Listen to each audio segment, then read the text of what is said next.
Тілдерді дамыту архивтер мен құжаттама басқармасына жаңадан тағайындалған басшы жұмысына білексібана кірісіп кеткен.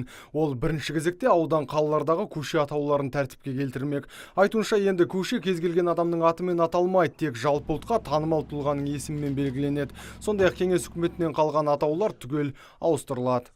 Көшелерді нөмірлеуге рұқсат берілген. Ол да заң қайшы емес. Сондықтан осы ономастика саласы бойынша да енді жаңа өзгерістер күтіп отыр бізді. Жақында жаңа айтып отырмын, жаңа хат келді. Осындай жалпы ұлттық танымал тұлға беруге болады деген. Оның үстіне жылдың соңына қарай әдістемелік құрал тағы да белгіленген деп жатыр. Сол жерде нақты айтылады. Көшенің жайын дұрыс жолға қойған Бастар Есқараев енді мемлекеттік тілде қате жазатын мекемелердің соңына майшам алып түспек. Өйткені көпшілік қазақ тілінде еркін сөйлегенімен жазу кезінде орфографиялық қате жібереді екен. Оған басқарма басшысының өзі де куә болған. Қазір сол мекемелерге ескерту жасалып, кемшілікті түзеуге 10 күн уақыт беріліпті. Ертең тілдер мерекесі өткізіп алғаннан кейін мен өзім шықпақшымын. Қасыма маманды алып, қолыма фотоаппарат алып алам. Мен оларға мына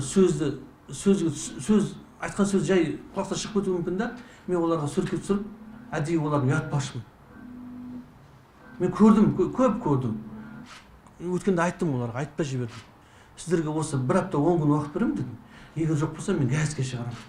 Жаңа қызметтің тізгінін ұстаған басшы әлі алда атқаратын шаруа көп дейді. Мәселен, архивті толықтай электронды жүйеге көшіріп, халыққа қолайлы жағдай жасау. Сондай-ақ тіл жайы да назардан тыс қалмақ емес. Қазіргі таңда облыстың 92% мемлекеттік тілді біледі. Онымен қоса ағылшын, орыс тілін тегін оқытатын курстардың жұмысы жетілдіріліп, елге сапалы қызмет етпек. Нұрсұлтан Тұрысбеков, Абзал Тұрабеков, ТВК телеарнасының жаңалықтар қызметі.